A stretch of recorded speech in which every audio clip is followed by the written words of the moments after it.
JNR news కి స్వాగతం. Bulletin లో ముందుగా హెడ్లైన్స్. కేంద్ర మంత్రి శ్రీ కిషన్ రెడ్డి మీడియాతో మాట్లాడుతున్నారు.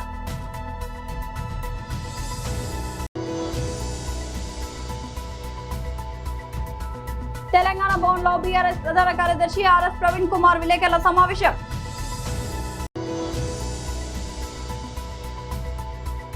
మాజీ మంత్రి కూరసాల కన్నబాబు ప్రెస్ మీట్.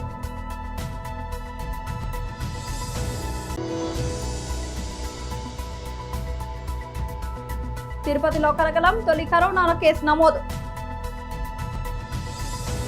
కేంద్ర మంత్రి శ్రీ కిషన్ రెడ్డి మీడియాతో మాట్లాడుతున్నారు. మిత్రులందరికీ నమస్కారం. మనకందరికీ తెలుసు, దక్షిణ భారతదేశంలోనే అతిపెద్ద బొగ్గు కంపెనీ సింగరేణి ఈరోజు మన సింగరేణి నుంచి తెలంగాణ రాష్ట్రానికి, ఆంధ్ర రాష్ట్రానికి, కర్ణాటకకు, కొంతపాటు మహారాష్ట్రకు, కేంద్ర ప్రభుత్వానికి సంబంధించినటువంటి ఎన్టీపీసీకి లాంటి అనేక సంస్థలకు మరి బొగ్గు సరఫరా చేస్తూ అత్యంత ప్రాధాన్యత కలిగిన కంపెనీగా సింగరేణి ఉండింది. ఈరోజు రోజుకు ప్రాధాన్యత తగ్గుతున్న విషయం మనకు తెలుసు. ప్రభుత్వాలు సింగరేణిని బంగారు బాతుగా మార్చేసి అన్ని రకాలుగా సింగరేణికి అన్యాయం చేశారు. 10 సంవత్సరాలు పరిపాలించినటువంటి బీఆర్ఎస్ పార్టీ సింగరేణికి కొత్త బ్లాక్స్ తీసుకోకుండా మరి ఏ రకంగా వస్తున్న ఆదాయానికి గండి కొట్టి డిఎంఎఫ్ కానీ ఇతర అనేక రకాలుగా సింగరేణికి నష్టం కలిగించేటువంటి చర్యలు బీఆర్ఎస్ పార్టీ కేసీఆర్ చేశారు. గత 2.5 సంవత్సరాలుగా కూడా కాంగ్రెస్ పార్టీ అధికారంలోకి వచ్చిన తర్వాత ఏమాత్రం మెరుగుపడలేదు. ఇద్దరు పాపమా ఈరోజు 54,000 కోట్ల రూపాయలు సింగరేణి బకాయిలు రాష్ట్ర ప్రభుత్వం ఇవ్వకుండా మరి సింగరేణికి అన్యాయం చేస్తూ ఉంది. దేశంలో ఏ పిఎస్యుకు, అది బొగ్గు సంబంధించిన కానీ ఇతర సంబంధించినటువంటి ఏ పిఎస్యులకు, అది రాష్ట్ర ప్రభుత్వ పిఎస్యులు కానీ కేంద్ర ప్రభుత్వ పిఎస్యులకు కానీ ఇంత పెద్ద ఎత్తున బకాయిలు పెట్టినటువంటి చరిత్ర మన సింగరేణికి, మన తెలంగాణ ప్రభుత్వానికి దక్కుతుంది. ఇది తెలంగాణ సమాజం అంతా కూడా ఆలోచన చేయాల్సినటువంటి అవసరం ఉంది. సింగరేణి కార్మికులు కూడా ఆలోచన చేయాల్సిన అవసరం ఉంది. గతంలో మనకందరూ తెలుసు, వాజ్పేయి గారు ప్రధానమంత్రిగా ఉన్నప్పుడు సింగరేణి కూడా ఆ రోజు అప్పులప్పలు అవుతూ ఉంటే మరి బీఐఎఫ్ఆర్ కింద ఆ కంపెనీ ఇబ్బందులు ఎదుర్కొంటున్నప్పుడు ఆ రోజు 684 కోట్ల సింగరేణి అప్పు ఏదైతే ఉండనో ఆ రోజు మారిటోరియం విధించడం జరిగింది కేంద్ర ప్రభుత్వం. అంతేకాకుండా 525 కోట్ల రూపాయలు మరి ఆ రోజు ఆర్థిక సహకారం కూడా సింగరేణిని నిలబెట్టాలని కేంద్ర ప్రభుత్వం అందించిన విషయాన్ని కూడా మనం చేస్తా ఉన్నాను. తెలంగాణ భవన్లో బీఆర్ఎస్ ప్రధాన కార్యదర్శి ఆర్ఎస్ ప్రవీణ్ కుమార్ విలేకరుల సమావేశం. హైడ్రా అనే సంస్థను మరి క్రియేట్ చేసిండ్రు. వారిని చాలాసార్లు కూడా మీడియా మిత్రులు అడిగినప్పుడు వారు చెప్పింది ఏందయ్యా అంటే, నాకు హిట్లర్ అంటే ఆదర్శం, మరి హిట్లర్ యొక్క జీవిత చరిత్ర నుంచే నేను ఈ హైడ్రా పేరును తీసుకున్నాను అని చెప్పి తను బాహాటంగానే హిట్లరు తనకు ఆదర్శం. హిట్లరు ఆనాడు నాజీ జర్మనీలో ఏ విధంగా అయితే లక్షలాది మందిని ఊచకోత కోసిండో, రక్తపాతానికి తెరలేపిండో, ప్రపంచాన్నే మరి అతలాకుతలం చేసిండో, ఆ విధంగా తెలంగాణ రాష్ట్రాన్ని అతలాకుతలం చేయడానికే నేను ఈ జీవో నెంబర్ 99 హైడ్రాని తీసుకొచ్చినానని రేవంత్ రెడ్డి గారు చాలాసార్లు కూడా మరి చెప్పిండు. ఇలా హైడ్రా ద్వారా జరిగిన దారుణాలు అన్నీ ఇన్ని కాదు. తెలంగాణలో భారత రాష్ట్ర సమితి మొదటి రోజు నుంచి కూడా హైడ్రాకు వ్యతిరేకంగా పోరాటం చేస్తున్నారు. 2024వ సంవత్సరంలో హైడ్రా మొదలు చేసిన తొలి నాళ్లలోనే దివ్యాంగుల కాలనీ మహబూబ్నగర్ జిల్లా కేంద్రంలో దివ్యాంగుల కోసం ఒక కాలనీ పెడితే ఆ దివ్యాంగుల కాలనీలు పిల్లలు చదువుకునే పుస్తకాలను కూడా చిదిమివేసి వాళ్ళ బాల్యాన్ని నాశనం చేసి మరి హైడ్రా ఆ దివ్యాంగుల కాలనీ అంతా కూడా నేలమట్టం చేసింది. అదేవిధంగా సున్నం చెరువులో కూకట్పల్లిలో పేదవాళ్ళందరూ కూడా ఎక్కడెక్కడి నుండో వచ్చి ప్రభుత్వం దగ్గర నుంచి పర్మిషన్లు తీసుకుంటే రాత్రికి రాత్రి పోయి అక్కడ కూడా ఎన్నో భవనాలను లేకపోతే గుడిసెలను నేలమట్టం చేశారు హైడ్రా అధికారులు. ఇక మీకు అదేవిధంగా అమీన్పూర్ దగ్గర కూడా అదేవిధంగా ఎన్నో బిల్డింగులు నేలమట్టం చేసిండ్రు. అదేవిధంగా వీళ్ళ నుంచి స్ఫూర్తి తీసుకొని వెలుగుమట్లలో ఖమ్మంలో అయితే ఖమ్మంలో వెలుగుమట్లను గాజాలాగా నేలమట్టం చేసిండ్రు మరి ఈ కాంగ్రెస్ నాయకులు హైడ్రా అధికారులు. అట్లా ఎన్నో వందలాది వేలాది ఇళ్లను మరి నేలమట్టం చేసిన ఘోరమైన క్రూరమైన చరిత్ర ఈ హైడ్రాకున్నది. ఇక మిత్రులారా, ఈరోజు గౌరవ హైకోర్టు ఏ స్థాయిలో ఆర్డర్లు ఇచ్చిందంటే 63 కోర్టు ధిక్కరణ ఆదేశాలు ఇలా మరి హైడ్రా కమిషనర్ మీద ఉన్నాయంటే మీరు అర్థం చేసుకోండి ఈ రాష్ట్రంలో ఎంత అరాచక పాలన నడుస్తున్నదో.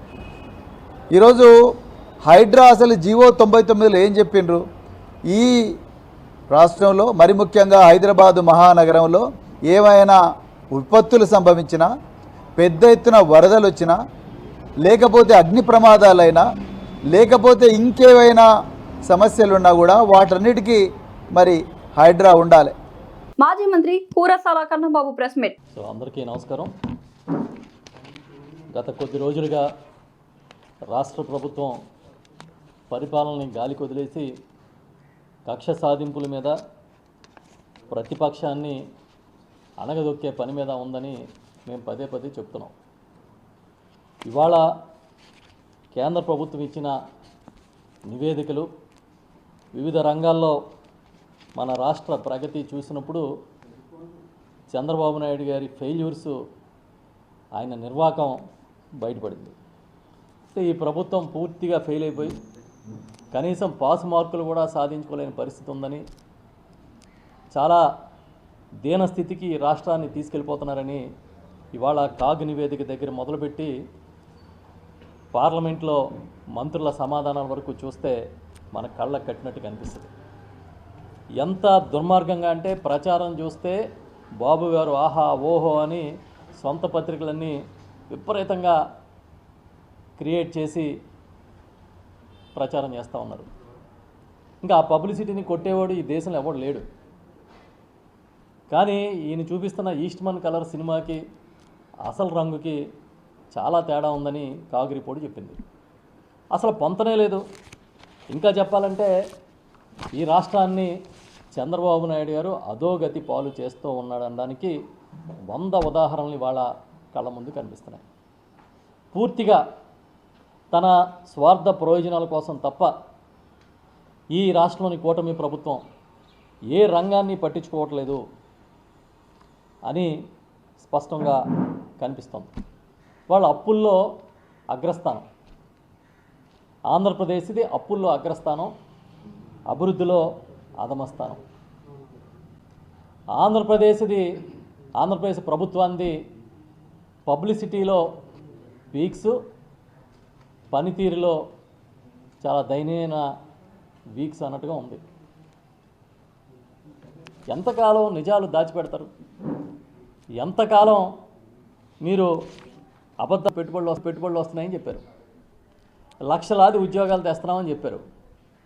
అసలు తండ్రి కొడుకు దేశం కాదు ప్రపంచం అంతా తిరుగుతున్నాం, మమ్మల్ని చూసి అందరూ కూడా పరిగెత్తుకొస్తున్నారు. ఇది కేంద్ర ప్రభుత్వం అధికారికంగా పార్లమెంట్లో ప్రకటించిన లెక్కలు. ఈ 24 లక్షల పైగా ఉద్యోగాలు ఇస్తామని చేసుకున్న 2 ఏళ్లలో ఆంధ్రప్రదేశ్కి వచ్చినవి కేవలం 10 ప్రాజెక్టులు మాత్రమే. ఈ 10 ప్రాజెక్టులు విలువ మొత్తం ఎంత అనేది క్లియర్గా లెక్కలు చెప్పింది కేంద్ర ప్రభుత్వం. మొత్తం ఈ 10 ప్రాజెక్టుల పెట్టుబడి 6,962 కోట్లు. 6,962 కోట్లు. వీటి ద్వారా భవిష్యత్తులో లభించే ఉద్యోగాలు 22,167. ఈ 10 ప్రాజెక్టులో ఇప్పటివరకు పూర్తయినాయి 2. ఇది మేము చెప్తున్నది వైఎస్ఆర్ పార్టీ చెప్తున్న లెక్క కాదు. కేంద్ర ప్రభుత్వం సాక్షాత్తు పార్లమెంట్కి ఇచ్చిన నివేదిక. ఇది కూడా తప్పంటారా? ఈ నివేదికని మీరు ఖండిస్తున్నారా అని ఈ ప్రభుత్వాన్ని అడుగుతున్నాం. ఆంధ్రప్రదేశ్లో కరోనా మహమ్మారి మళ్లీ కలకలం రేపుతోంది. తాజాగా తిరుపతిలో తొలి కరోనా కేసు నమోదైంది. తిరుపతి అర్బన్ ప్రాంతానికి చెందిన 65 ఏళ్ల వృద్ధురాలికి కోవిడ్ పాజిటివ్ గా తేలడంతో తిరుపతిలో మొదటి కేసు నమోదైంది.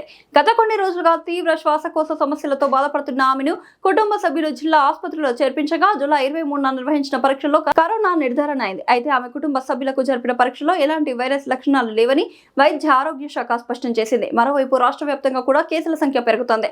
శనివారం ఒక్కరోజే ఏపీలో మరో 10 మందికి పైగా కరోనా బారిన పడ్డారు. దీంతో రాష్ట్రంలో మొత్తం కేసుల సంఖ్య 49కి చేరగా ప్రస్తుతం వివిధ ఆసుపత్రుల్లో 24 మంది చికిత్స పొందుతున్నారు. ఎన్టీఆర్, గుంటూరు జిల్లాలో కొత్తగా కేసులు వెలుగు చూడగా కృష్ణా, తిరుపతి, విశాఖపట్నం, అల్లూరి సీతారామరాజు జిల్లాలో ఒక్కో కేసు నమోదైంది. ఇప్పటి వరకు రాష్ట్రంలో కరోనాతో 4 మృతి చెందినట్లు వైద్య శాఖ గణాంకాల ద్వారా తెలుస్తోంది. కేసుల సంఖ్య పెరుగుతుండటంతో అధికారులు ముందస్తు జాగ్రత్తలు చేపడుతున్నారు. పర్యావరణ పరిరక్షణ, హరితాభివృద్ధి లక్ష్యంగా Sai properties and project limited ఆధ్వర్యంలో నిర్వహించిన భారీ మొక్కలు నాటే కార్యక్రమం ప్రపంచ రికార్డు సృష్టించింది అని సేల్స్ మేనేజర్ రాఘవేంద్రరావు తెలిపారు. నల్లకుంటలో ఏర్పాటు చేసిన పత్రికా సమావేశంలో ఆయన మాట్లాడుతూ ఆంధ్రప్రదేశ్లోని ఓడూరులో 1 గంట వ్యవధిలో ఏకంగా 60,352 ఎర్రచందన మొక్కలు నాటి గిన్నీస్ వరల్డ్ రికార్డును సాధించాం. సంస్థ వ్యవస్థాపకులు శ్రీ చామకూరి శ్రీనివాసరావు నాయకత్వంలో ఈ కార్యక్రమం నిర్వహించారు. ఇంతకు ముందు ఇదే కేటగిరీలో గంటలో 30,000 మొక్కలు నాటిన రికార్డు ఉండగా తాజాగా 60,352 ఎర్రచందనం మొక్కలు నాటి ఆ రికార్డును 2 పైగా అధిగమించాం. ఎర్రచందనం సాగును ప్రోత్సహించడం, పర్యావరణ పరిరక్షణ, హరితాభివృద్ధి, హరిత భారత్ నిర్మాణానికి తోడ్పడడమే ఈ కార్యక్రమం ప్రధాన ఉద్దేశమని సంస్థ ప్రతినిధులు తెలిపారు. ఈ కార్యక్రమం కేవలం రికార్డు కోసం నిర్వహించినది కాదని పర్యావరణ పరిరక్షణతో పాటు రైతులకు దీర్ఘకాలికంగా ప్రయోజనం చేకూర్చే లక్ష్యంతో చేపట్టిన కార్యక్రమం తెలిపారు. రైతులకు ఎర్రచందనం సాగుపై సాంకేతిక సహాయం, న్యాయమైన మొక్కలను అందిస్తూ సంస్థ తమ వంతు సహకారం అందిస్తుందని పేర్కొన్నారు. ఈ భారీ మొక్కలు నాటే కార్యక్రమం ద్వారా పర్యావరణ పరిరక్షణకు ప్రజల్లో మరింత అవగాహన పెరగడంతో పాటు ఎర్రచందనం సాగుపై రైతుల్లో ఆసక్తి పెరుగుతుందని నిర్వాహకులు ఆశాభావం వ్యక్తం చేశారు. వచ్చిన శుభ సందర్భంలో మీరందరూ ఇక్కడ విచ్చేసి మా ఇంటర్వ్యూ తీసుకుంటున్నందుకు మీరందరికీ స్పెషల్ థ్యాంక్స్ చెప్తున్నానండి. మా కంపెనీకి ఎప్పుడూ కూడా మేము ఊహించుకునే వాళ్ళం, గిన్నీస్ వరల్డ్ రికార్డ్ ఎప్పుడు కూడా వినేవాళ్ళం, వాళ్ళకు వచ్చింది వీళ్ళకి వచ్చింది అని. అసలు చూడగలమా అనే ఒక దీంట్లో ఉన్నప్పుడు ఒక విల్ పవర్, ఒక డిటర్మినేషన్ తోటి ఎవరు చేయలేని పని మనం ఫస్ట్ సాధిస్తే అది వస్తుంది అని ఒక దృఢ నిశ్చయంతో, విల్ పవర్ తోటి, కమిట్మెంట్ తోటి మేము దాదాపుగా ఒక 7-8 సంవత్సరాలు పడిన కష్టానికి ఈ రోజున ఆ అర్హత అనేది మేము తెచ్చుకోవడం జరిగింది. మాకు వచ్చిన గిన్నీస్ వరల్డ్ రికార్డ్ దేనికంటే 1 గంటలో 60,300 మొక్కల్ని, అది కూడా ఎర్రచందనం ప్లాంటేషన్స్ని మేము విజయవంతంగా ప్లాంటేషన్ చేయడం జరిగింది. జనరల్గా మనం విజయవంతంగా ప్లాంటేషన్ చేసే ముందు మనం చేయగలమా చేయలేమా అంటే, అంతకుముందు గిన్నీస్ వరల్డ్ రికార్డ్ అంటే 30,000 మొక్కలకి ఉంది. ఆ 30,000ని ఏం చేస్తే టాప్ చేయగలమా అని మేము ఊహించినప్పుడు ఫస్ట్ మేము ట్రయల్ రన్ కింద 20,000 మొక్కలు ఒక 1 మంత్ బ్యాక్ ట్రై చేసి ఒక 45 మినిట్స్లో కంప్లీట్ చేసిన తర్వాత మాకు ప్రొసీజరు ఎలా చేయాలి అని మొత్తం కూడా నేర్చుకుని, దాని మీద కొన్ని నేర్చుకున్న తర్వాత డెఫినెట్గా మేము చేయగలము అనే దృఢ విశ్వాసంతో 1 అవర్ టైంలో 60,300 మొక్కల్ని ప్లాంటేషన్ చేసి మేము Sai properties and projects company Guinness world రికార్డులో ఎంటర్ అవ్వడం అనేది చాలా ఆనందంగా, హ్యాపీగా అనిపిస్తుందండి. సో ఈ సందర్భంగా మీరు ఏమైనా మాట్లాడాలనుకున్నా లేకపోతే ఏమన్నా అడగాలనుకున్నా సాధించగలిగాం. అంటే Sai properties and projects company ఈ రోజు వరకు 20 లక్షల ఎర్రచందనం మొక్కలు మేము నాటిన అనుభవం మాకుంది. 20 లక్షల ఎర్రచందనం మొక్కలు మేము నాటాము. ఈ రోజు వరకు 62 వెంచర్లు కంప్లీట్ చేశాం. 15,000 మంది కస్టమర్లు మాకు ఉన్నారు. 20 లక్షల ఎర్రచందనం మొక్కలు నాటాము. కానీ 20 లక్షల ఎర్రచందనం మొక్కలు ఒక గంటలో ఎప్పుడు మేము నాటలేదు. ఫస్ట్ మాకు ఈ గిన్నిస్ వరల్డ్ రికార్డ్ కావాలంటే ఒక గంటలో ఇంత స్పెసిఫిక్ టైంలో చేయాలి అనుకున్నప్పుడు మేము డిసైడ్ అయ్యి 1 అవర్లో మేము నాటాలి అని చేసినప్పుడు ఫస్ట్ మేము ఇది చెయ్యాలి అంటే ముందు దాన్ని ప్రయత్నంతో పాటు ముందు ట్రయల్ రన్ అనేది ముందు స్టార్ట్ చేసాం. దీనికన్నా ముందు ఒక 1 మంత్ ముందు 20,000 మొక్కలు 45 మినిట్స్లో నాటాం. దాంతో మేము నేర్చుకున్న తర్వాత ఇప్పుడు మాది మెగా ప్రాజెక్ట్ అంటే ప్రీమియర్ ప్రాజెక్ట్ దాదాపుగా 280 ఎకరాలతోటి గూడూరు దగ్గర నెల్లూరు జిల్లాలో అక్కడ ప్లాన్ చేసుకున్నాము.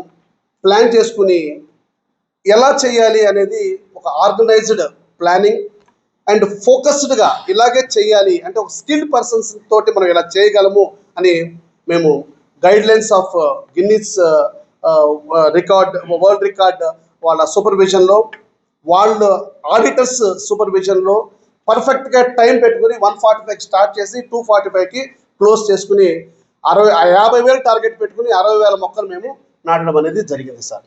అమరావతి క్రీడోత్సవాలు మంత్రి కొండపల్లి శ్రీనివాస్ విజయనగరం జిల్లా అమరపల్లి మోడల్ స్కూల్లో వైభవంగా అమరావతి క్రీడోత్సవాలు ప్రారంభం. ముఖ్య అతిథిగా హాజరై క్రీడోత్సవాలను ప్రారంభించిన మంత్రి కొండపల్లి శ్రీనివాస్ విద్యార్థులతో కలిసి ఉత్సాహంగా వాలీబాల్ ఆడిన మంత్రి విద్యార్థులతో కలిసి క్రీడల్లో పాల్గొంటే నాకు చిన్ననాటి జ్ఞాపకాలు గుర్తుకు వచ్చాయి. క్రీడల్లో పాల్గొనడం వల్ల శారీరక దారుఢ్యం ఆరోగ్యం చేకూరుతాయి. ప్రభుత్వం అమరావతి ఛాంపియన్షిప్ ఎంతో ప్రతిష్టాత్మకంగా నిర్వహిస్తోంది. విద్యార్థులు క్రీడల్లో సత్తా చాటి విజేతలుగా నిలవాలని బహుమతులు గెలుచుకోవాలి. విద్యార్థులు చదువుతో పాటు ఆటల్లో రాణించాలని విద్యాశాఖ మంత్రి నారా లోకేష్ ఈ కార్యక్రమం ఏర్పాటు చేశారు. స్పోర్ట్స్ కోటాను 2 నుంచి 3% పెంచడానికి కృషి చేసిన నారా లోకేష్ గారికి అభినందనలు.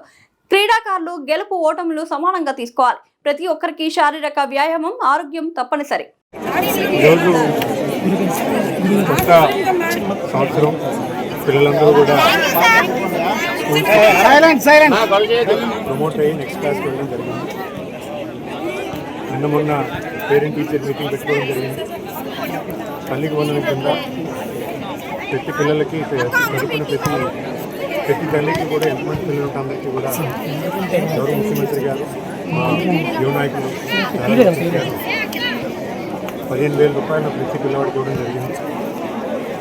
అయితే హోలిస్టిక్ ఎడ్యుకేషన్ అటు చదువు ఒకటే కాదు, ఫిజికల్ ఎడ్యుకేషన్ కూడా ఉండాలని, ఫిజికల్ ఎడ్యుకేషన్లో కూడా కాంపిటేటివ్ స్పిరిట్ ఉండాలని, స్పోర్టివ్ స్పిరిట్ ఉండాలని స్టేట్ లెవెల్ కాంపిటీషన్స్ పెట్టడం జరిగింది. అన్ని గేమ్స్లో వాలీబాల్ కానీ, ఖోఖో కానీ, అథ్లెటిక్స్ కానీ అన్నీ కూడా పెట్టడం జరిగింది. ముఖ్యంగా నేను ఈరోజు వెంకటనాథ్ నియోజకవర్గంలో మరిపల్లి స్కూల్ క్యాంపస్లో ఉన్నాను. ఇక్కడ పిల్లలతో నేను కూడా వాలీబాల్ ఆడుకోవడం జరిగింది. చాలా సరదా అనిపించింది. చిన్ననాటి జ్ఞాపకాలన్నీ గుర్తుకొచ్చాయి. చాలా ఆహ్లాదకరంగా బాధ్యతగా టీచర్స్ అందరూ కూడా స్కూల్ అడ్మినిస్ట్రేషన్ ఎంఈఓ కానీ హెడ్ మాస్టర్స్ కానీ అందరూ కూడా స్పోర్ట్స్ ఎరీనాలో కాంపిటేటివ్ స్పోర్ట్స్ డైరెక్టర్లో అందరూ కూడా పాల్గొనడం జరిగింది. పిల్లలందరూ కూడా కలవడం జరిగింది. చాలా సంతోషం వ్యక్తం చేస్తున్నారు. మరి ఈ హోలిస్టిక్ ఎడ్యుకేషన్లో భాగంగా స్పోర్ట్స్ని ఇలా నిర్వహించడం కూడా ఖచ్చితంగా మనం మా యునాయకులు నారా లోకేష్ గారిని ప్రత్యేకంగా ధన్యవాదాలు తెలియజేసుకుంటాను. ఇంకా నేను కూడా ఒక స్పోర్ట్స్ పర్సన్. స్పోర్ట్స్ అనేది జనరల్గా ఒక స్ట్రెస్ లెవెల్ మేనేజ్మెంట్ అనేది తెలుస్తుంది. భవిష్యత్తులో స్పోర్ట్స్లో నేర్చుకునేటప్పుడు వృధా అవ్వదు. వాళ్ళ కెరీర్లో సెటిల్ అయినప్పుడు విన్నింగ్ ఆర్ లూజింగ్ స్పోర్టివ్గా తీసుకోవడానికి ఎలాగనేది స్పోర్ట్స్లో నేర్చుకోవడానికి నేను ఖచ్చితంగా చెప్పగలుగుతాను. పిల్లలందరినీ కలవడం, ఈ స్పోర్ట్స్లో పాల్గొనడం చాలా సంతోషంగా ఉందని తెలియజేస్తున్నాను. Thank you.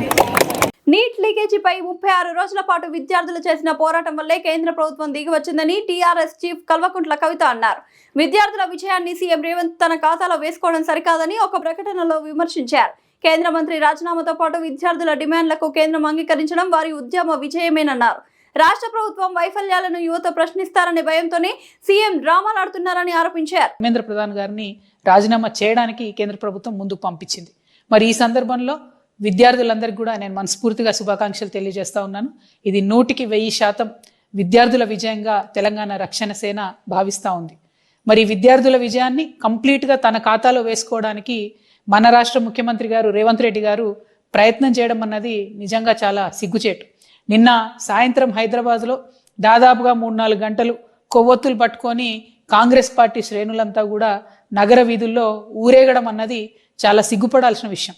ఎందుకంటే కేంద్ర ప్రభుత్వాన్ని ప్రశ్నించినటువంటి విద్యార్థులు తమనెక్కడ ప్రశ్నిస్తారో అనే భయంతోనే, తమ ఫెయిల్యూర్స్ని ఎక్కడ ఎక్స్పోజ్ చేస్తారనే భయంతోనే ముందుగానే ముఖ్యమంత్రి గారు బయటకు వచ్చి యూత్నంతా నేను ఎంకరేజ్ చేస్తున్నాను, 21 ఇయర్సే మీరు పార్లమెంట్లో ఉండాలని చెప్తున్నారు. సంతోషం, మంచిదే. ఎట్లుందంటే ఇది కాంగ్రెస్ పార్టీ పరిస్థితి, 1000 ఎలుకలు తిన్న పిల్లేట కాశీయాత్ర పోయిందట. అట్లా ఇన్ని సంవత్సరాలకి అనేక సందర్భాల్లో విద్యార్థులను యువతను మోసం చేసినటువంటి ముఖ్యమంత్రి గారికి 21 ఇయర్స్లో యువత పార్లమెంట్కి పోవాలన్నటువంటి జ్ఞానోదయం ఇవ్వడం అన్నది చాలా సంతోషం. కానీ మీ మీద నమ్మకం లేదు. మీరు ఏ బిల్లు అసెంబ్లీలో పెట్టినా దాన్ని పాస్ కాకుండా కేంద్రంతో లాలూచిపడి ఆపుతున్న విషయం ఈ రాష్ట్రంలో బీసీ ప్రజలకు బాగా తెలుసు, ఈ రాష్ట్రంలోని ప్రజలందరికీ కూడా ఆ విషయం బాగా తెలుసు. సో మీరు 21 ఇయర్స్ బిల్లు పెడతామంటే నమ్మడానికి ఎవరు లేరు. అదేవిధంగా మీరు యువతకి ఇచ్చిన అనేక హామీలు, అది 2 లక్షల ఉద్యోగాలు అయితే ఏంటిది, నిరుద్యోగ భృతి అయితే ఏంటిది, జాబ్ క్యాలెండర్ అయితే ఏంటిది, ఆఖరికి స్కూల్ పిల్లలకు కనీసం ఇవాళ యూనిఫామ్ లేనటువంటి పరిస్థితి ఉంది. బ్రేక్ఫాస్ట్ పెడతామన్నారు, అది పెట్టకుండా ఉన్నటువంటి పరిస్థితి ఉంది. ఫీ రియంబర్స్మెంట్ ఇస్తామన్నారు, అది ఇయ్యనటువంటి పరిస్థితి ఉంది. బులెటిన్ ముందు హెడ్లైన్స్ మరోసారి. కేంద్ర మంత్రి శ్రీ కిషన్ రెడ్డి మీడియాతో మాట్లాడుతున్నారు.